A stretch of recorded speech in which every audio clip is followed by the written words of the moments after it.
am delighted to welcome you to what I hope will be a very, very exciting event. I want to say a couple of things before I introduce tonight's speaker. First of all, the series theme this year is Technology, Science, and Democracy, and the next big event in that is Dick Teresi, who's basically addressing the question of who's science and whether really attacking the notion that the West owned and invented science with the Greeks. So that's going to be October 22nd in the event fund, the Least Event Fund. Secondly, this event is a holdover from last year's Masculinity series, but we're using it in part to develop a program that we don't know what shape it will take yet, in sexuality studies. So if you're interested in being in on the ground floor of sexuality studies at Hamilton College, sign up on this sheet with your email address and name if it's not obvious, and we'll be in touch when we know when we're going to have our first kind of big let's get this show on the road meeting. So that's going around. There is information about the Kirkland Project on the table if you haven't already been deluged.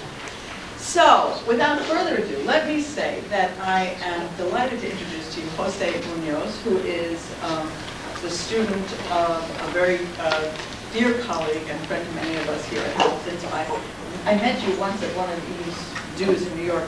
He's an associate professor of performance studies at NYU, although he got his PhD in literature at Duke. So any of you wondering what you could do with a PhD in literature, you could teach performance studies at NYU, of course.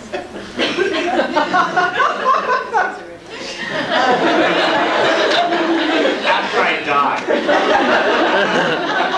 He teaches, I have to read this all because it's too complicated. He teaches Latino American performance, gender studies, the history of performance art and visual culture, and critical theory. He's the author of Disidentification, Queer as of Color, and the Performance of Politics, which I hope you guys are all thinking about performing your politics, and the editor of Every Night Life, Culture and Dance in Latino America, and Pop Out, Queer Warhol.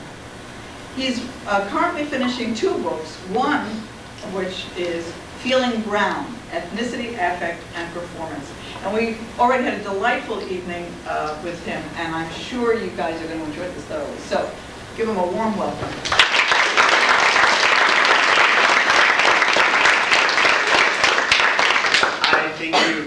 Thank you for coming out, and thanks to Nancy for dealing with me and wrangling me, and my attention deficit disorder, and my bad communication karma, and poor email skills. I really appreciate it. Thank you. She's been great. And I'm really excited to be here. I got to take the train up and see the leaves change. It was really beautiful, and I had a lot of feelings, and brown feelings, autumn feelings, and you know, I'm here, and it's in college, it's really nice, and it has my hot cider. You made the train, it wasn't late. I didn't miss a train. I really pulled it together, so I'm really proud of myself too. So this talk is I'm working on this book about emotion and ethnicity, and it's how one way we can talk about the ways we're different from each other and alike from each other, alike to each other, has a lot to do with emotion, and how emotion might be one way of talking about identity that might be better than traditional ways of talking about identity, right? That emotion might be one way of talking about how certain groups relate to the majority from a minority perspective. And so I'm just going to read it, and I'll talk through some of it, and I have clips that I'll show you, and I hope it will be entertaining and interesting. The current boom in accessible, telegenic Latino media presences, from J-Lo to salsa elevator music, has a new mini mainstream boom that might be its younger sibling. Let's call it the gay boom, and decidedly not the queer boom. Its major media manifestations being gay reality dating shows, daytime lesbian talk, the gay best friend sitcom, which will go unnamed, and of course the makeover madness of homosexuality's Fab Five minstrels. Major media has discovered the joys of gay niche representation, but queers should not be too elated by this glitzy mainstreaming. Latinos can testify that while hate crimes and general scapegoating towards new immigrants expands, Shakira's hair gets blonder and Ricky Martin's jeans get tighter.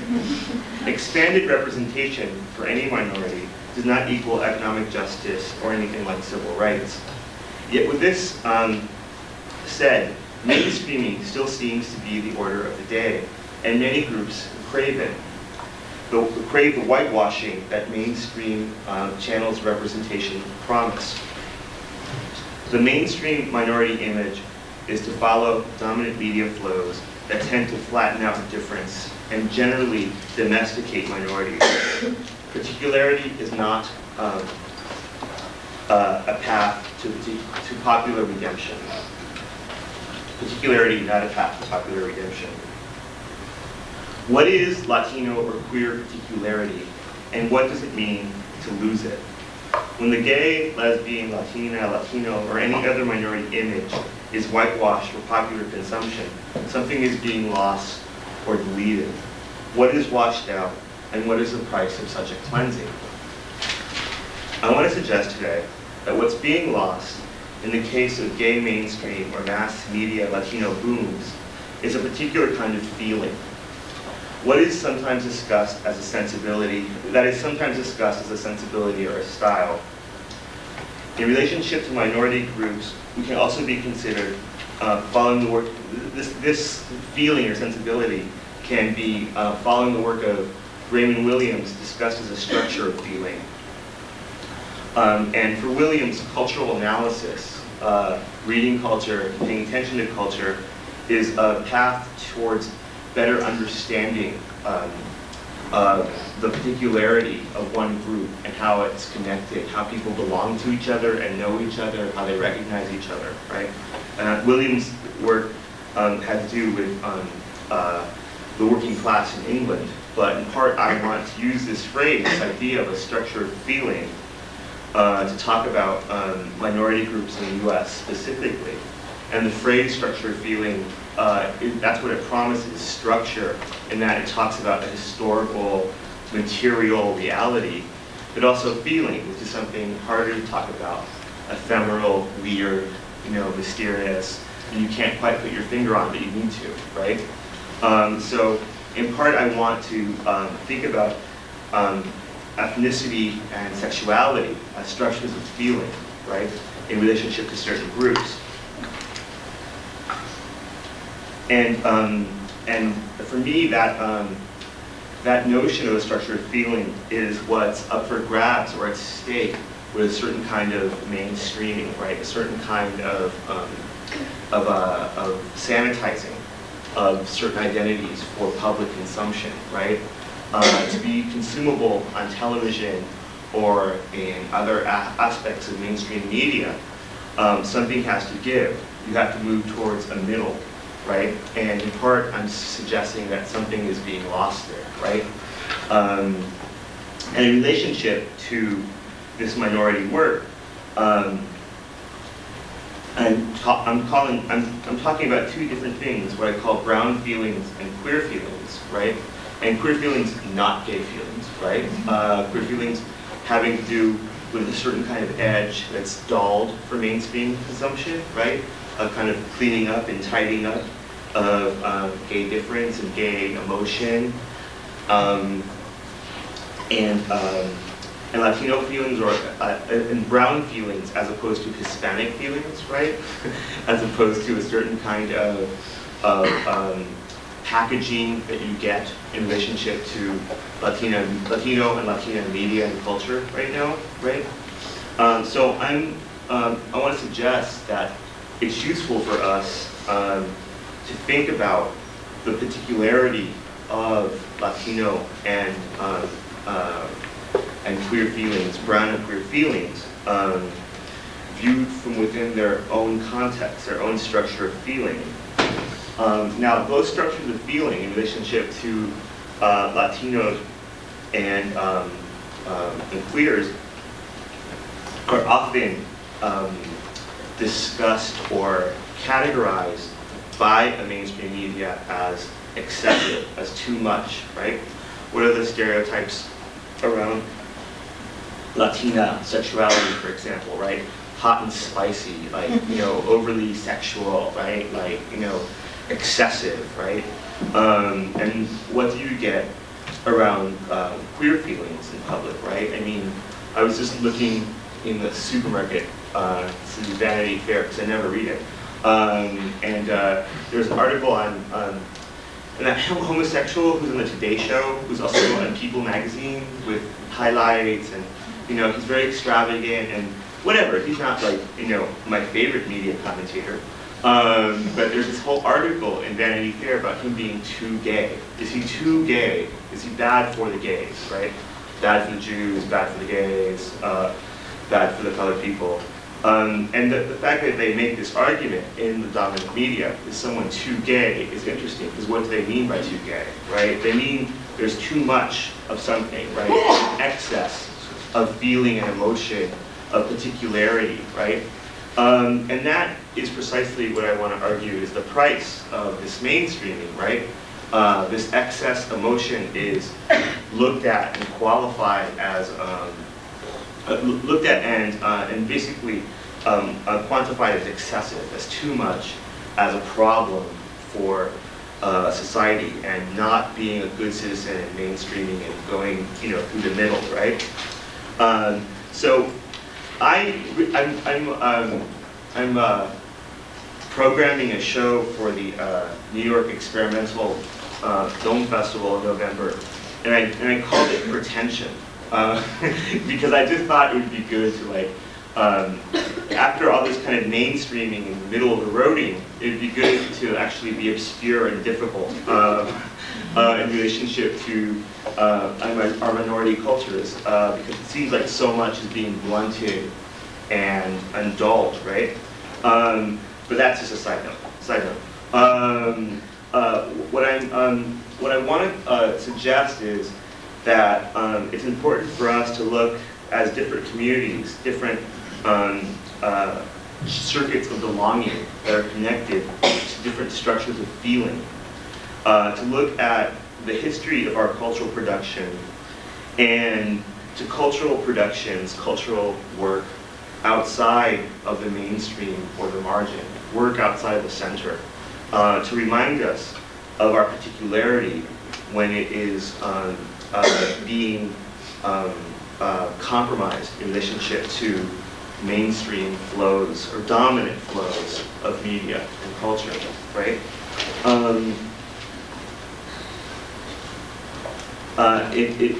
I'm suggesting that this mainstreaming makes these promises of equality, gain, harmony, and those are false promises insofar as when we look at our political reality in relationship to these big leaps in the mainstream, that it's not paying off, right? So that we should look to our particularity in relationship to different practices of making culture and art in the world, right? I'm going to talk about two artists, or basically two approaches. One is kind of a historical approach, and the other one is an approach in relationship to excavating and calling attention to sites outside of the mainstream and trying to put them out there, right? So I'm going to look at two really, what would seem really disparate figures, right? Two people who are not a Sesame Street match, right? But I think for me they make sense together. One is a Bolero singer from Cuba before the revolution named Bola de Nieve, which literally translates as snowball. He was an important figure in the history of Cuban music, and he was black from a poor black working part of Havana called Guanabacoa. His real name was Ignacio Villa, and he was called by the chanteuse he started as an accompanist for.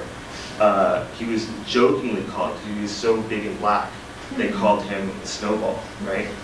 This is an island that, snow is an abstraction at best, right? But Bolo was really campy and really extravagant, and he was, he was like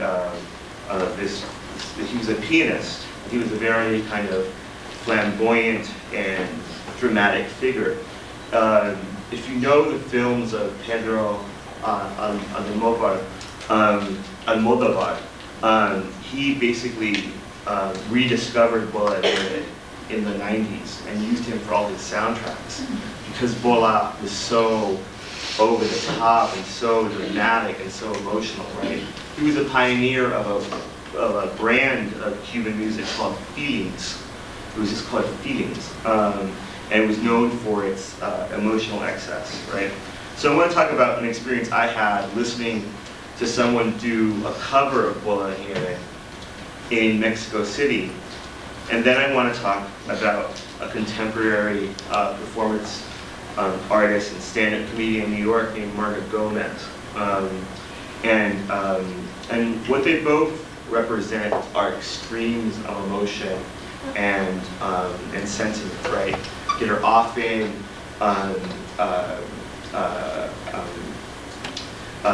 sanitized or displaced from our mainstream or dominant perspective, and how it's important to kind of unearth these figures and look at the way in which they tell us a story about a certain structure of feeling that certain communities enact, right? Okay. So, any questions so far? Because I'll just go ahead. All right.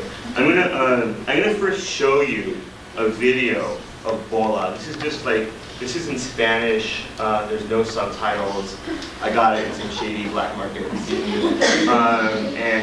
But it'll show you Bola. You'll hear a little bit of the music, and you'll get a visual match to what I'm talking about. Okay? Can we just show that first, or not? You ready? Okay. Good. Excellent.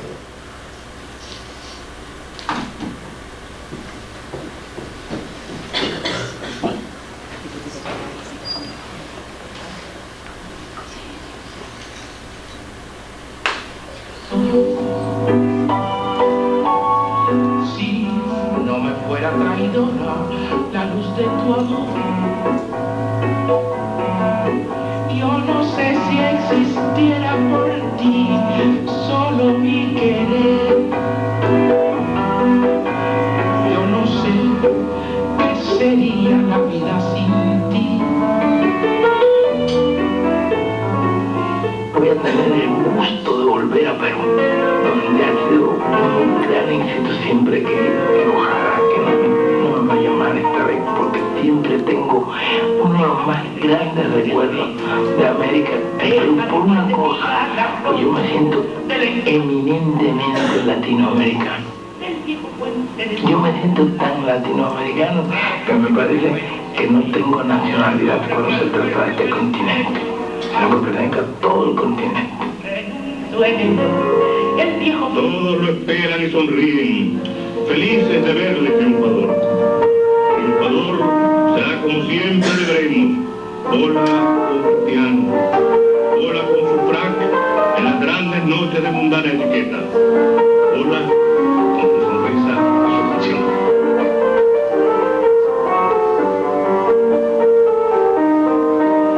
Y así les digo buenas noches. Buenas tardes o buenos días, y con mucho gusto estuve con ustedes hoy, y quién sabe, otra fecha vuelva a estar y con el mismo gusto. Déjame que te cuente el invento. Déjame que te diga la gloria del ensueño que toca mi memoria, del viejo puente del río y la alameda. Thank you, Karen. You got a glance at him, right? And you let me just translate or summarize the voiceover in Spanish. He's talking about how he feels fundamentally Latino, how he feels fundamentally Latin American, right? And how he doesn't feel as though he's a citizen of any country, but he feels Latino, right? And he uses the word feel, siento, constantly to describe himself in his music, right? He talks about his music as something that isn't about having a pretty voice, it's about having a certain kind of emotion that you can access, right? So, okay, here's a little anecdote, a little story. I'm sitting in a bar in Monterrey, Mexico, surrounded by friends. We're 4 Cuban Americans and a dear friend from San Juan. We're there for an ambitious conference on politics and performance in the Americas that was to last almost 2 weeks. It's been a stressful night. The conference's attendees had taken over a local bar. We were supposed to have use of the bar's stage that night, but as we trickled in, we noticed a local folk band on stage. The music was not to the liking of the attendees. The conference goers included scholars and performers from all over the Americas. Most prominently, the Peruvian diva Susana Baca. Does anyone know who Susana Baca is? All right, Latin American studies. Susana Baca is this important, Peruvian diva, and her work is basically, she's a black woman from Peru, and she goes all over the Americas and figures out the black musical traditions of Latin America. She finds us these songs, and she does interpretations of them, right? And she's a big-time diva, and she's fabulous. Just the purple, the scarves, everything. She's incredible. Also on stage is prominently Tropicana, a Cuban-American performance artist who's been here, I understand, a few times, who's mistress of ceremonies. After a series of songs and irritated grumbling from the audience, the long-haired Mexican folk rockers vacated the stage. Almost 2 hours late, the inaugural performance commenced. My friends and I were very much in the event as a typically loud and cantankerous Cuban contingent. Carmelita carefully coaxed the Peruvian diva Susan Baca onto the stage with admiring compliments and heartfelt pleas. The song she sang during that first night stands alone as my most significant memory from that conference. Baca introduced the song by explaining that it had been made famous by Cuban singer Bolero. She sang Drume Mobila a cappella, and her sweet and powerful voice resonated throughout the cavernous nightclub. In unison, we swayed to the dulcimer canción de cuna, or lullaby. The song warned its listeners not to cry, to fall asleep gently, or risk being eaten alive. That's basically what Cuban lullabies do. They threaten you. Don't cry, or we'll eat you. Through the haze of tequila, the performance looked as though it were being viewed through a Vaseline-accented lens. More than a few tears were shed at our table. Bola de Nieve was conjured for us at that instance. Here we were, a group of US-based Cubans, free from the frustrating politics of Cuban America, set adrift in Mexico, the country where Bola de Nieve had died. Our geographical displacement was augmented by a temporal displacement that we can link to the lullaby itself. So, this guy's, and this is what he would do in Cuba. He would sing lullabies, right? This very black man would sing lullabies to the bourgeois middle class, this really white middle class, right? From his piano. And it was this scene, right? And he played all over the world. He played with Billie Holiday, with Paul Robeson. He spoke 8 languages. He was this really continental figure, right? Or this very cosmopolitan figure, right? Most of us sitting around that table identified with some modality of queerness, and Bola's homosexual aura, that of mandarin effeminacy and queer worldliness, also spoke to us. This conjured performance of Baca's, capturing and reproducing the purple sentiment of Bola de Nieve, cemented the bonds of that small listening community of displaced lefty Cubans. Baca had explained that she had learned the song while traveling through Cuba and researching black music in Spanish-speaking Americas. She talked about her first visit to the island in 1980 and the resistance she had encountered when she inquired about the singer and composer. While on stage, she did not go into detail about the resistance to Bola, because she got there and people were like, you don't want to work on him. You don't want to hear his songs. You don't want to hear that music, right? And so she didn't tell us why people in Cuba didn't want to talk about him. But later, we talked to her, or I talked to her, and she did tell us that they took her aside and said, you don't want to, he was a homosexual, you don't want to really work on that. It's not important, right? And I don't know if you saw Before Night Falls. Anyone see that movie? A few of you. So that censorship mechanism, right, was in Cuba there was a censorship right after the revolution in relationship to homosexuals. Now the story's changed, and it's a very complicated story. But back then it was totally about censoring homosexuals because they did not perform the right revolutionary machismo, right? So Bola kind of fell out of favor. He was censored in some ways, right? But he's since then been recuperated by the revolution, and his CDs sell all over the world. So those of us who were sitting there, who had these strong ties to Cuba and Cubanness, and also to queerness on some level, we felt a commonality or bond through the sentiment performed by her rendering of Guadalanians, right? He was like conjured for us, right? When Baca talks about her research, she talks about it as though she's looking for blackness. And for her, blackness is found in the songs as a kind of emotion that talks about connections between black folks in the Americas, right? So in a similar way at that moment, there was a queer connection, or some queer feelings that were being extended in relationship to this rendition, this artist, this history, right? And in part, that's one of the examples I want to talk about in relationship to the ways in which certain minority groups share emotion, right? And that's one way in which we know each other and experience each other in the world. Here's another story. In his recent book, Tropics of Desire, Jose Quiroga describes one of his nights out in Madrid, listening to an oldish and discombobulated Olga Guillot at a nightclub in Madrid. Olga Guillot, this other diva, who was basically Celia Cruz's big rival in Cuba and in the US, who was another mixed race African Latina in Cuba. And he talks about sitting in this nightclub, and he describes the audience in this way. The audience at the Centro Cultural de Madrid includes at least 3 kinds of expectant listeners. The old heterosexual couples, Spanish or Cuban, who have come to remember the excess of yore. She will sigh at some point in the concert. Ah, those were great times.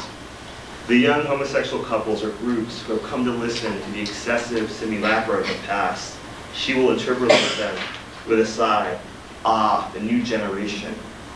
And here and there, the faithful members of diaspora, the recently arrived who have come to listen to the living legend, and those who have been here for a long time and performed the rites of Cubanía forged outside of the island for the last 40 years. One never quite knows to what extent these groups communicate with each other, except insofar as they are linked by La Guillot herself, as Cuba as absence, right? So here's this other moment, right, of performance and sentiment that links a group, that sort of makes a circuit of people knowing each other, right?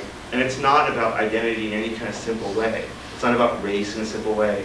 It's not about generation or age. It's not about sexuality.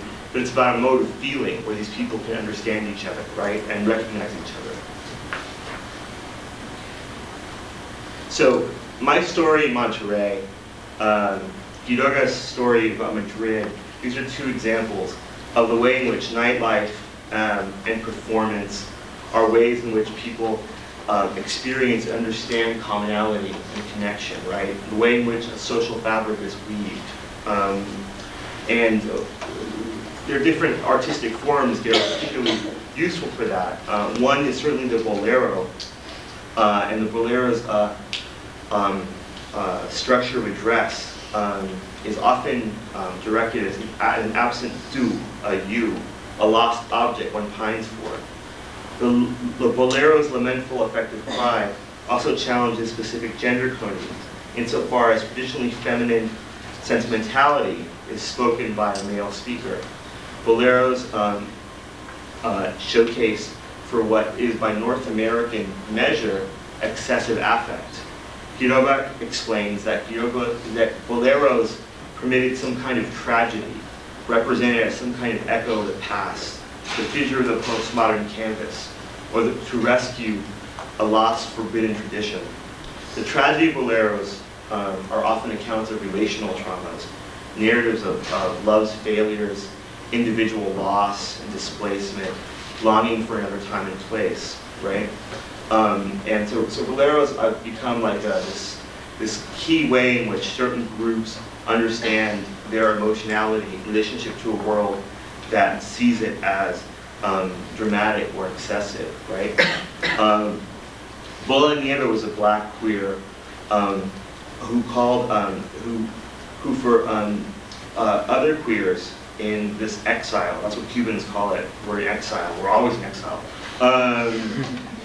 He represented the ability to be a drama queen, right? And to be dramatic and excessive out in public, right? He was, his performance was one of public feeling that is worth paying attention to now, I want to argue, right? His lullabies help us collectively mourn our past and our own lost childhoods, right? As displaced people, displaced not only from an island or a place, but also from a dominant sexuality, a dominant way of being in the world, right?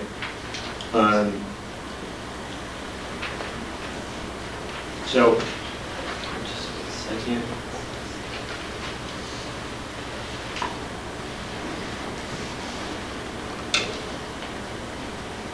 In one way, I compare this to the phenomenon of a disco diva, right? Think about the performance of divas are very big now. Divas Live, Divas Everywhere, Divas in Las Vegas. They're everywhere, right? But the ways in which certain queer communities affect onto white queer communities, for example, affect onto like black divas, right? Like the big example being disco, right? But there are all these groups that like focus on the figure of the black diva, right? And Susana Vaca, Bola Nieva, they were these divas in a certain way, and people were able to connect with their own feelings of excess and drama and understand themselves, right, in a certain kind of way. And this is, again, one of my examples of the ways in which particularity and difference can be found in reading and paying attention to culture and how it works, right? Bola makes us feel a particular Latino melancholia, a mourning, which is a kind of structure of feeling, that helps us recognize ourselves and each other over the top, as over-the-top boozy queens who feel too much in relationship to the majority U.S. way of feeling. In 1922, T.S. Eliot, in his famous essay, Tradition and the Individual Talent, advised poets to move away from individual emotions and embrace larger public feelings. Bola's drama stood as that kind of larger public feeling. It was, as Eliot suggested, a turning away from the particular and embracing a passion that was both particular and universal, right? It was a public self that was beyond passionless objectivity, but about a kind of passionate invocation of a larger feeling, right? So I want to now switch from Bola, right, and 50s to a contemporary Cuban/Puerto Rican artist, Marga Gomez, who performs public passion and queer feelings and brown feelings a little off-center, very off-Broadway. But that in part is what I think is important. The public feelings that Marga Gomez performs are not sanitized gay Hispanic emotion. Her focus on feelings, and her feelings, Marga's feelings are often lusty ones, desirous ones, right? And so she takes the stereotype of the over-the-top Latin spitfire, right? And as well as the lesbian pervert pathological thing, right? And she just takes that bull by the horns, right? And she performs that out loud in a very particular way that helps us not run away from these feelings or sanitize them in the way in which, you know, daytime TV will, but sort of think about them critically. And so I'm going to show some of Marga's work. I'm going to show like 5 or 10 minutes of her stand-up. This is a show called Cochina. What's a cochina? So pig, dirty woman. Yeah, exactly. She's a pig, she's also a dirty woman. Yes, exactly. So a cochina, she takes on that sort of title, oversexed, over the top figure, right? And she performs those emotions out loud. So this is from this is from 2001 performance called Cochina, okay? So I'll show some of that. She does different characters, different voices.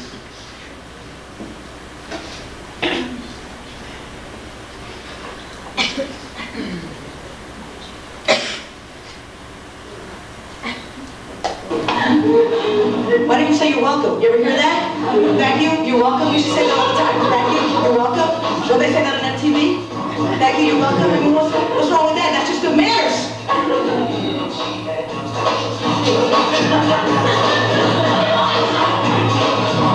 Excuse me. Why are they playing the thong song at Walgreens for Christmas? Thong song isn't Christmas music, is it? Is that the new Christmas music now? Is that replaced like Jingle Bells? Thong thong? What does that mean? Am I supposed to wear a thong for Christmas?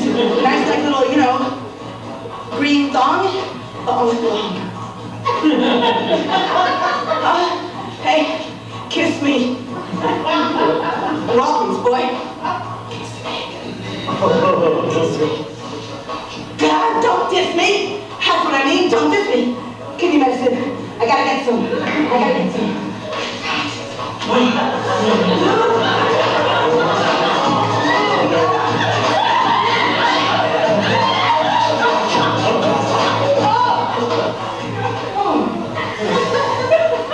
Ben and Jerry's.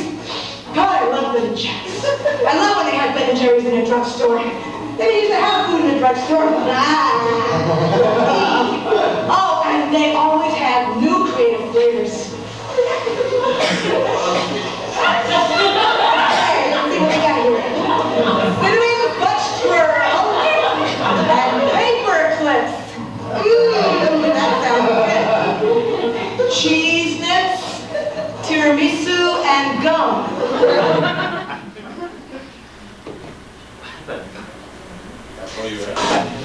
That I have ever done in my life, every sacrifice that I made, every mountain that I climbed, every road that I chose, every page that I turned, every battle that I fought, every breath that I took, every cake that I baked, every television that I boosted, every push-up, every prayer, every antibiotic, every language, every book, everything. Every cover charge that I paid, every weekend that I lost. I did it not for fame, or fortune, or for my health, or for the Lord. I did it all for sex.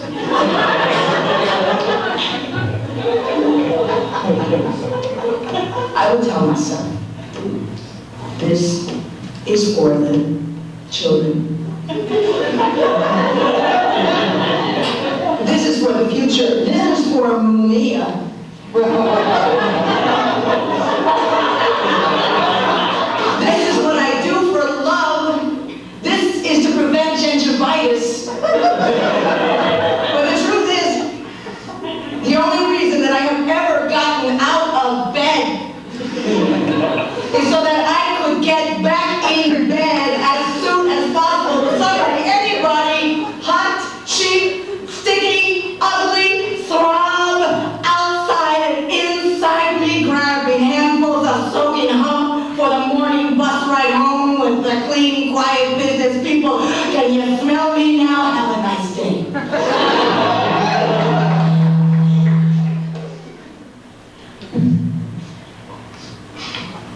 Money that I could have put into a retirement account.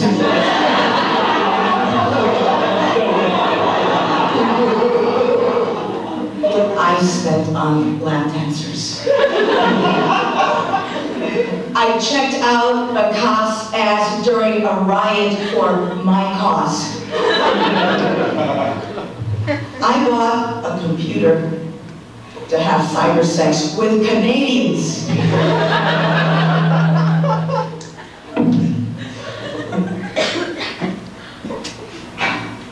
I am a filthy pig. Or, as my people say, I am a cochina.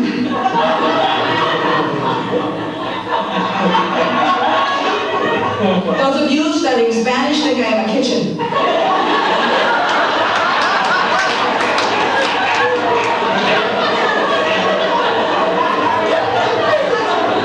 that is pronounced cocina.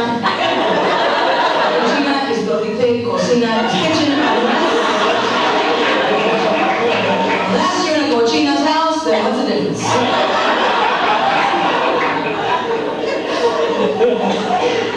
Because our Latina mothers taught us that the world is a dirty place. Don't touch anything, don't put anything in your mouth. If I were to see an authentic, brand new soccer ball rolling down the sidewalk, and I just wanted to pick it up and taste it.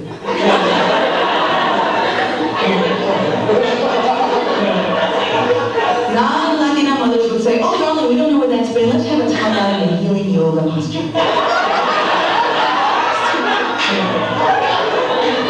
But Latina mothers would be more direct. They would say, don't touch that, put that down, eat caca.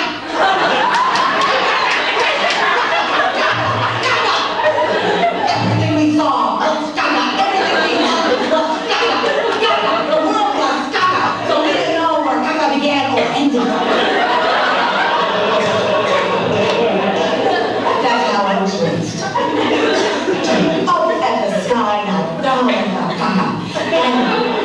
I was raised to respect my elders, especially around the holidays. Yeah, that's good. Thank you. Every Christmas. Isn't she great? You should invite her. She's great. She's really fun. Gomez's public performances amplify brown and queer feelings, making a unique structure of dealing, a manera de ser, which is a way of being in the world, a circuit of belonging available. I've argued against the dulling of particularity and the ways in which knowing the self and each other is about the very serious art and performance of feeling. That's basically the connection I'm trying to make between these two over-the-top, extravagant figures, Bolero and Marga Gomez, right? They perform a feeling that is writ large, that is like excessive, that you won't get otherwise, right? The way in which Marga Gomez just, performs having this kind of erotic eruption she's at the checkout line at Walgreens, right? That's when she starts getting all horny and crazy, right? She loses control, right? And she, instead of running away from stereotypes, she's like just doing them over the top, right? Inhabiting them in this really excessive, pronounced way, right?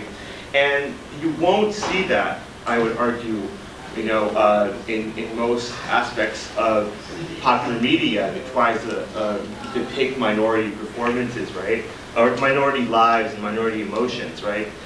So performances like Gomez's and performance histories and legacies like that of Bola de Nieve, I'm suggesting are really important for us to look to and analyze, right?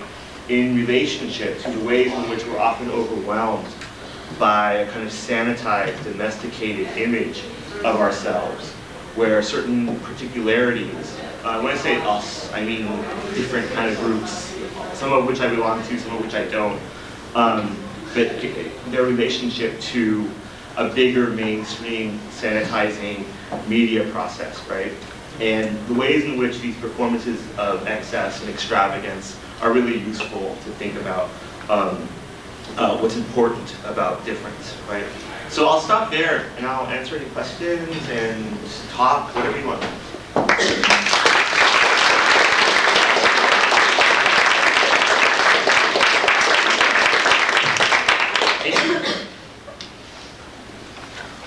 Yes? Do you think that there are any positive media portrayals of Latino or homosexual culture? It's not black or white, and and there are things about, like, in the book I published, I wrote a chapter on the real word, and remember the season, you probably saw it, you were 4 when it came on, actually, but when Pedro's Mora was on, right? And, yeah, you totally watched the reruns, okay. That's my life in reruns. But he was on, and there were good things and bad things about he was the first person dying of AIDS on TV. He showed that people with AIDS aren't monsters, that they have lives, and they have sex lives, and they're not just stigmatized figures, right? So that was great, But in other moments, he was really conservative, and he said and did some stuff that for me is kind of conservative relationship to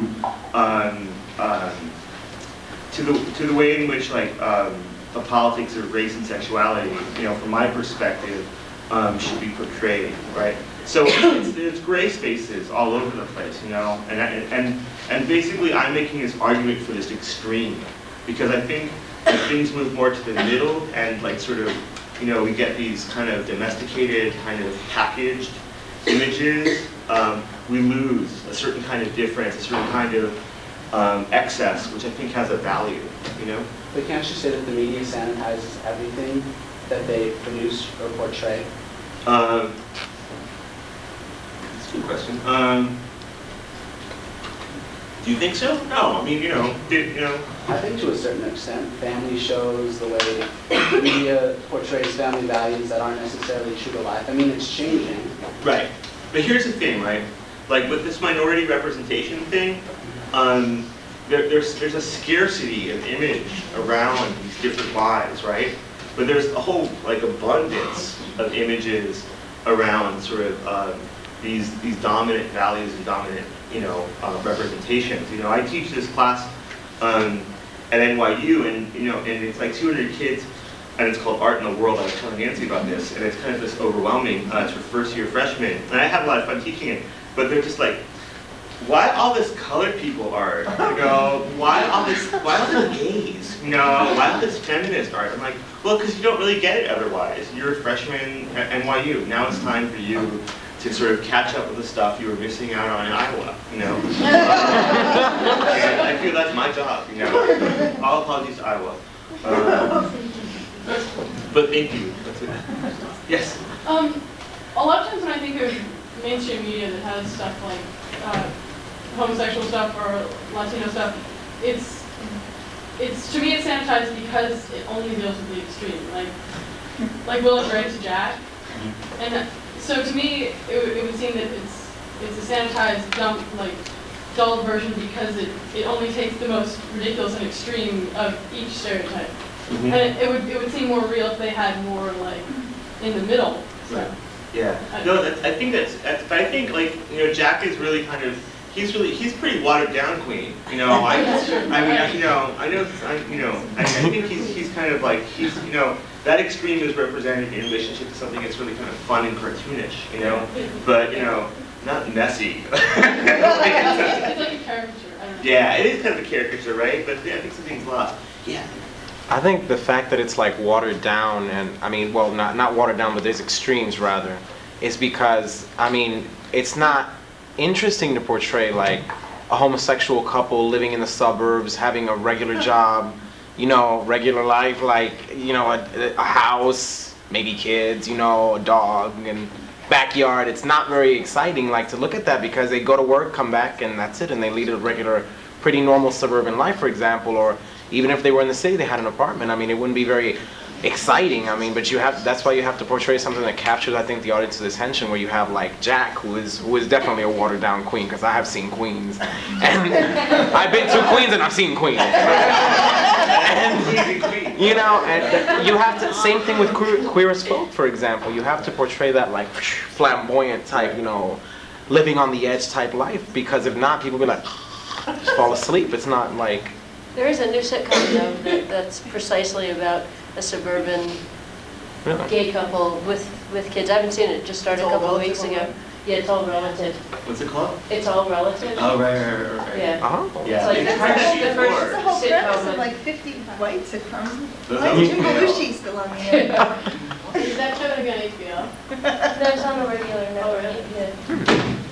Yeah, I mean, your friend of mine is doing the lesbian queer as folk. She's one of the writers for The L Word, and it's on Showtime, but she's talking about the kind of, it's been interesting to talk to her about, she's one of the head writers who's talking about the censorship. Like, the studio comes in like, no, you can't show that, you can't do that, you know? So they're really codes, very invoked, you know? Yes. Okay, so shows like Will and Grace, do you watch them? Of course. But wait, it's research.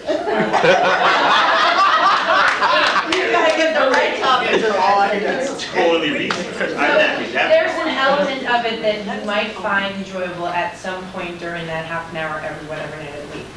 I need some downtime. Yeah, totally, of course. But that doesn't mean I don't have a critique. Oh, right? I know. You know? I'm just, what can you do? Like, what can we do if that kind of thing is enjoyable to watch, but no, that's not actually reality? Like, what can you do to kind of like change that so that it can still be enjoyable, but people don't associate with it? Yeah, I don't want to say like that bad dog, you know, that's a bad dog, and then this is.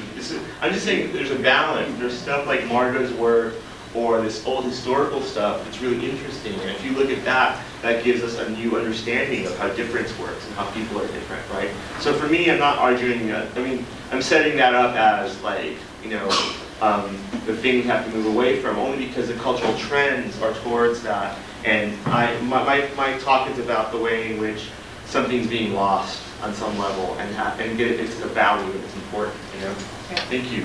Yes? How much do you feel that it's in both representations, it's kind of a performance almost for the dominant culture? Like, all the excesses of, say, of the different variety of groups is a way for, you know, I mean, queer as folk is a perfect example. It's a way for sort of, you know, dominant people who have strict morals, a way to play out their own sort of sexual fantasies, right? And then you have watered down queens, right, who are a way in which, it's sort of either way I kind of see. It's either a way to like play out fantasies, or it's a way of showing them just how they're like us, you know, like you're just like everybody, you see that they're just like everybody else, or this crazy extreme that, you know, we can sort of play out our own sort of fantasies and ideas and, you know, stereotypes, and there's sort of nothing in the middle. Right. Well, I think there are hardly, I mean, I think it's almost, like, I think the crazy extreme really isn't a crazy extreme, right? I mean, I think you won't see anything like what Marga did in relationship to dominant media, you know, because she's like talking about, you know, really lascivious, like, you know, like sexually sort of aware and, you know, empowered, I guess, would be the word, you know, Latina lesbian, you know, and that's like something that sort of can't be represented on some level until you get to this weird guerrilla theater, you know, that's, you know, a house with 50 people, you know, and I think that work's important. And I kind of want to get that out, because I don't think that sort of queer as folk is an extreme, you know. I think it is kind of like, you know, or shows like that, or things like that, you know. In part I want to show, and I also want to show the ways in which a lot of representations you get of sexuality or queer sexuality in this media is always about white folks. And so in part I wanted to show stuff like this that does something different. So how about say that excess like this is dangerous or scary to dominate, the dominant mainstream, that's why it's not shown. Yeah. And so you only get sort of what dominant culture would see as extreme, but what is actually sort of middle, Yeah. but it's safe. It's safe in some way to Totally. watch Queer as Folk as opposed to. And I wanted, so I'm making this argument for dangerous emotions, messy emotions, like weird. Yes, in the back. I think it's sort of like a double-edged sword, because what you're saying in the beginning with Shakira and Enrique Iglesias and all these shows, because initially what makes them so attractive and what like the media and like probably their marketers play up is the fact that they're different, and the fact that, I mean, I know when like Queer Eye and Straight Guy was coming out, all you heard was like, it's gay men and straight men, and like, ooh, it's gonna happen. And so part of what they play up originally, and what makes, not necessarily, I mean, they're obviously talented people, but part of their whole marketing deal is, you know, I'm different, I'm Latino or whatever. And I think that, but then it's sort of, once they sort of reach that fame, it's like, okay, we know you're different, but now look like us. And how do you feel about the whole, it's sort of, it's like this really fine balance, I think. Because at some point they're stifling their roots, but I mean, then you have J-Lo singing like Jenny from the Block, like, I'm still gorgeous and I'm getting whiter every day. I'm still so brown. And she doesn't care about the rocks. Yeah, it's just, I think it's so, I think it sends mixed messages to them as well as to the. I mean, you know, the basic premise of this kind of talk in one way is like, you have more Shakira, you have more of this stuff related to the Latino media, for example, right? But, you know, hate crimes against Latinos and new immigrants are skyrocketing all over the country, right? People's lives are actually, you know, more dangerous. Like, I live in New York, and there's been a recent in New York City and in Brooklyn and Long Island, there's been a recent rash of church burnings, right, in Long Island. New immigrant churches, right, first generation Mexicans, right, and they're getting burnt out of their church. It's like Alabama, you know, in the 50s. You know, it's incredible. You know, so what does it mean that you have these media icons that are sanitized, and you know everyone feels like they can enjoy them, but then you have all this violence and this eroding of civil rights on the other hand, right? And that's kind of the sort of the reason I think it's important to not bind to the promise that sort of mainstream representation systems give us. This will make everything better, you know, because that's really not what that scientific system will do. Right? I think the problem is kind of that, like that when people watch Queer Eye or watch like Queer as Folk or whatever, they feel like they know about homosexuals, like, oh, I'm tolerant, I watch Queer Eye. Like, whereas they may not in the rest of their life behave that way. Like they think that that's all that there is to queer life or whatever, as opposed to, or it same goes for Latino. Like they think like, oh, I'm tolerant, I listen to J-Lo, you know. Right. Whereas they're actually not, you know. And the media does that, right? Like, you know, there are a lot of people, you know, who are straight up racist, but they think, you know, Oprah's their best friend, or, you know, or they like Mike, you know, or something like that. Like, I have a black friend. Her name is Oprah. She comes into my house at 4 in the afternoon, you know. And but still, how does that relate to what actually is happening with people's lives and their material conditions of possibility when Arnold Schwarzenegger gets elected governor of California? You know, like how does that work? You know? Yes. Yeah. I was kind of thinking about that, like how people can say, oh, you know, I watch Queer Eye, I see Queer as Folk, so you know, I know something about the gay community. But that's by basing, I mean, one's knowledge on just shows like that, you're ignoring the numerous amount of subcultures that exist within the homosexual community. And even saying, I mean, and mainstream portrayals of Latinos in you know, the U.S. media, they're never full portrayals. Like it's always kind of just like a person with Latin, kind of a Latin twinge or Latin, you know. Highlights. Yeah. Like, it's never like a full portrayal. It's kind of like how can I explain this? Kind of the demonizing of it, like. It's never a full portrayal of Latinos. It's kind of Americanized and not fully. It's never taking the Latino culture into full consideration. It's always kind of taking a little part of it and, saying, oh, that's cute, it can work with this. Like, it's different. So, yeah, and that's really what I'm talking about. Like, I'm trying to get across is that, like, it's taking on their terms, it's taking on, it's not taking on Latino culture's own terms, right? Or the experience of U.S. Latinos in the U.S. It's not taking on those terms. It's taking in relationship to a mainstream and how these little kind of spicy side dishes relate to it, on some level, but it isn't about kind of paying attention to the particular emotions, feelings, like landscape of what it means to be something like brown or queer, whatever, in relationship to this historical moment, So that's why I think this stuff is good. Yes? I think the TV never portrays Latin people or homosexuals as being themselves, because Latin people, even the term is wrong. There's so many people that they just call Latin. Like, I could be Dominican, I could be Cuban, I could be anything, but I'm Latin. I mean, what happened to my culture? They're not the same.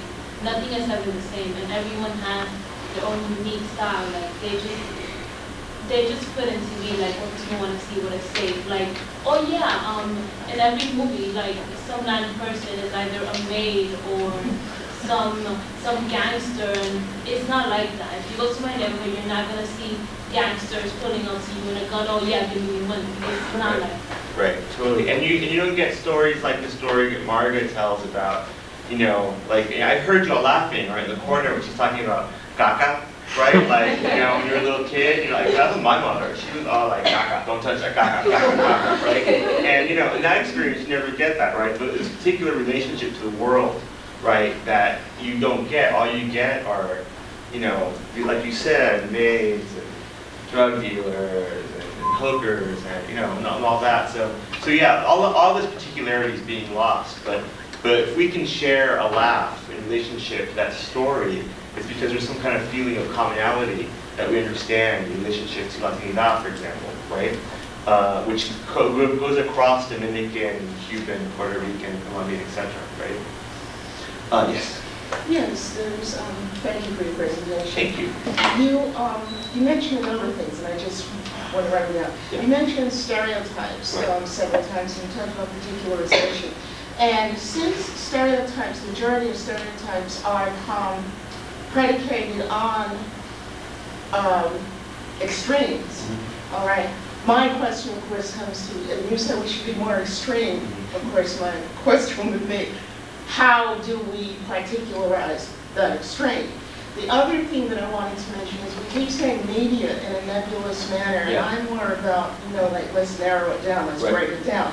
And something you said in passing was, you said white people. And I think it is very important that we really need to address that, because now that the television has timidly produced a couple of the lesbian or gay shows, you're about to be hit with a spate of them by January. But what I'm interested in is the fact that there are a number of producers and directors who are gay and who are ensconced in those positions, writers, and they again are promulgating the same stereotypes.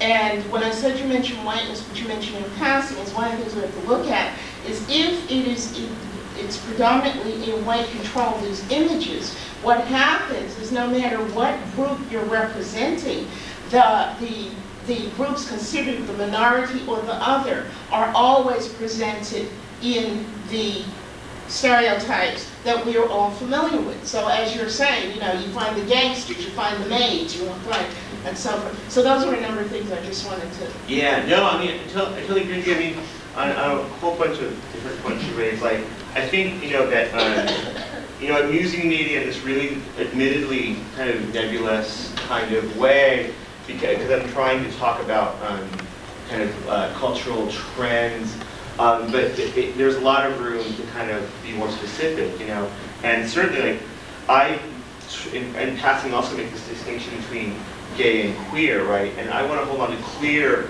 as being some kind of politicized formation as opposed to gay. That isn't necessarily politicized, right?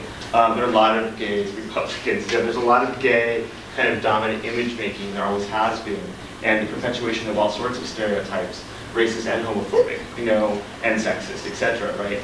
So what I'm trying to kind of look at this marginal queer culture, is what I'm calling it, racialized culture, in relationship to this kind of dominant gay culture, right? It can easily be folded into, you know, network television programming, you know, can easily be folded into all sorts of aspects of that representational economy, right? So I agree with you, you know, none of these things equal progressive politics on their own, right? Progressive politics have to be kind of spoken and articulated in a certain kind of way. So thank you. I totally agree with what you're saying. Can we just put in a plug for tomorrow afternoon? Whoever, well, for those who have participated on National Coming Out Day today or enjoyed, Is it today National Coming Out Day? It's actually the 11th, but we're gonna. Okay. We all Starting break. early.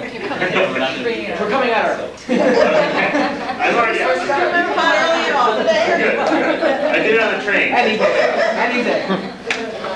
Tomorrow we're having kind of an informal coming out discussion here in Red Pit with Munoz as well. So who's ever interested, please come by. What time?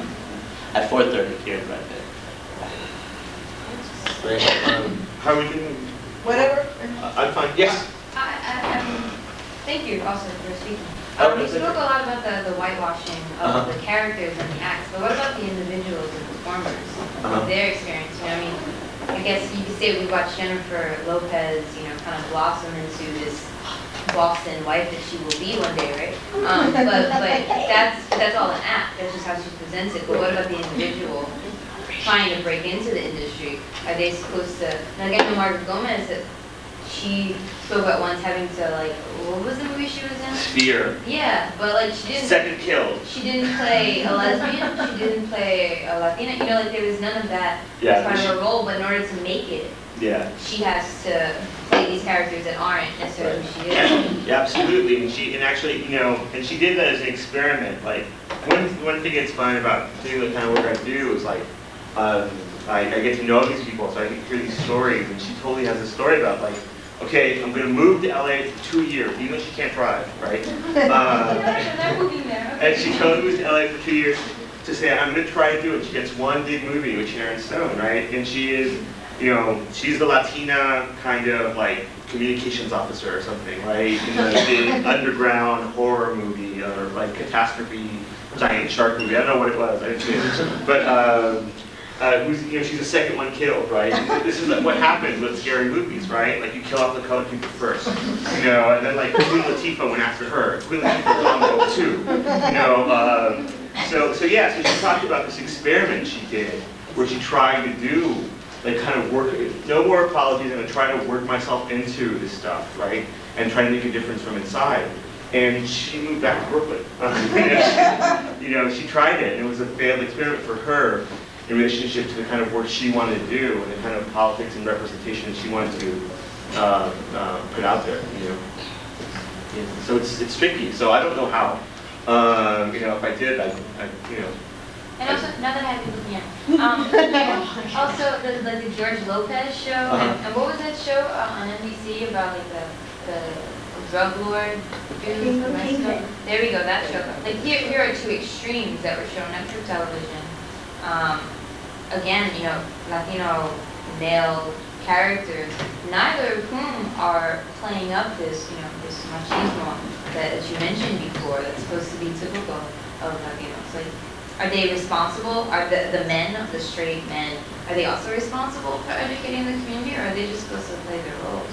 Is the pressure more on the women to desexualize our stereotypes? Yeah, no, that's a great question. I think actually, totally, and, you know, and that's something I have to be attentive to because I try to keep the race and sexuality balls in the air, you know, like juggling them, and often the gender ball, like I have to watch myself.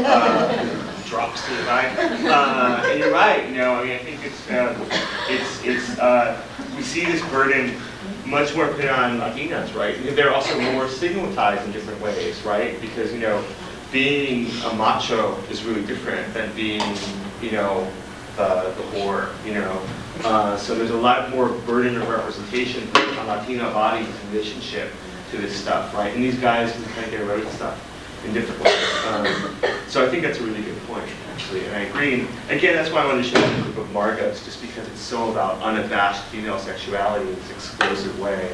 And I think that's a good antidote to the ways in which, it gets packaged in Versace, for Jennifer Lopez and so forth.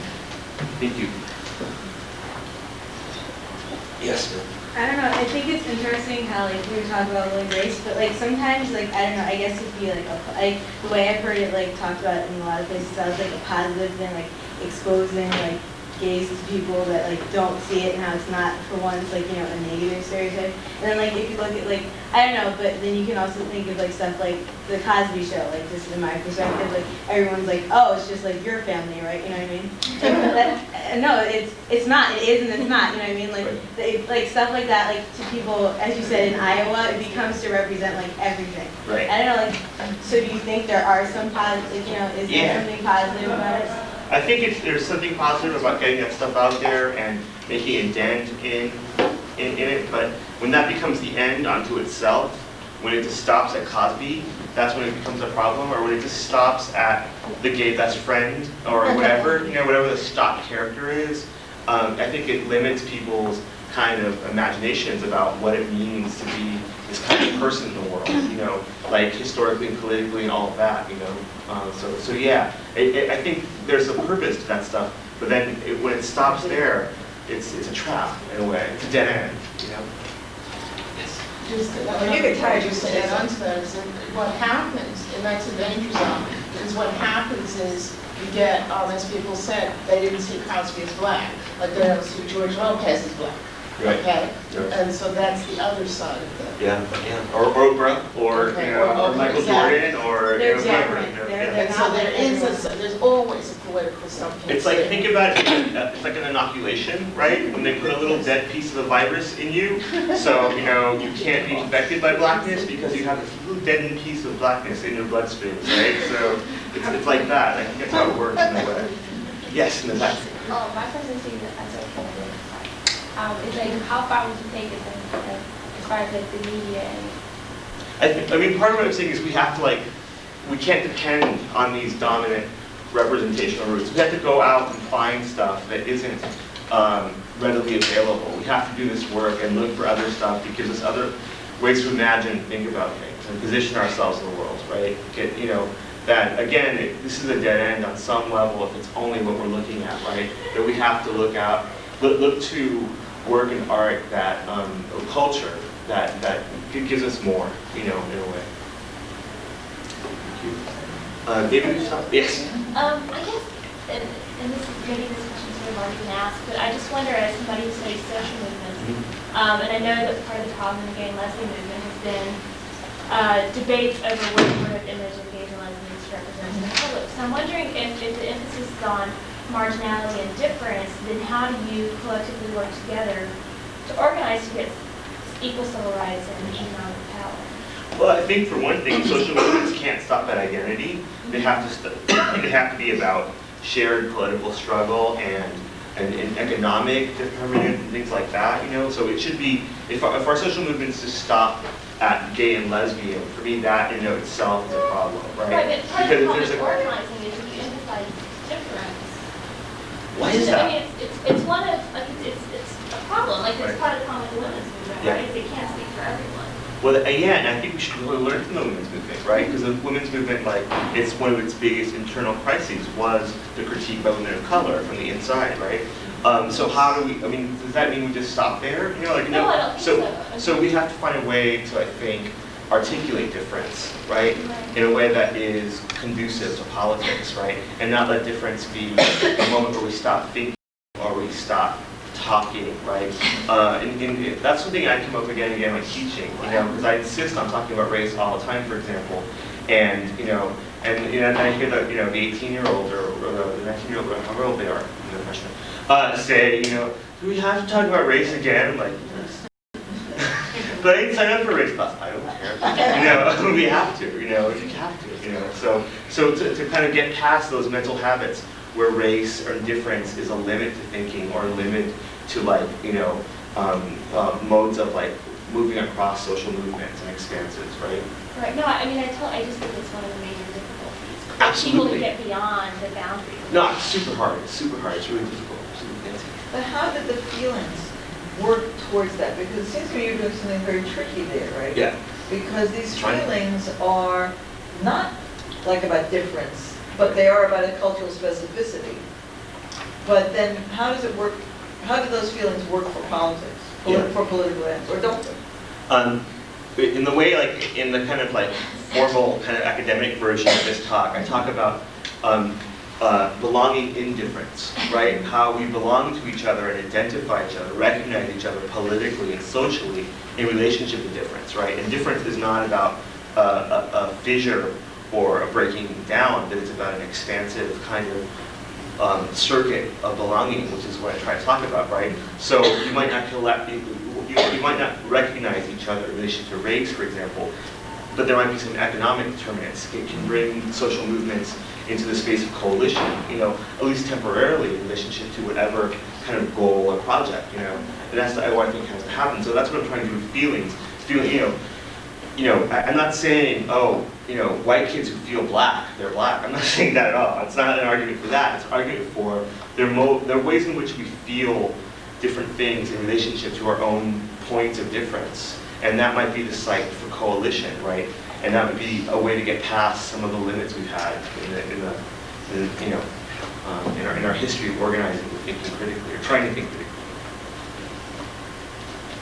Okay. Is there another one? Sorry. No. That's another question. Okay. I completely agree with everything you're saying.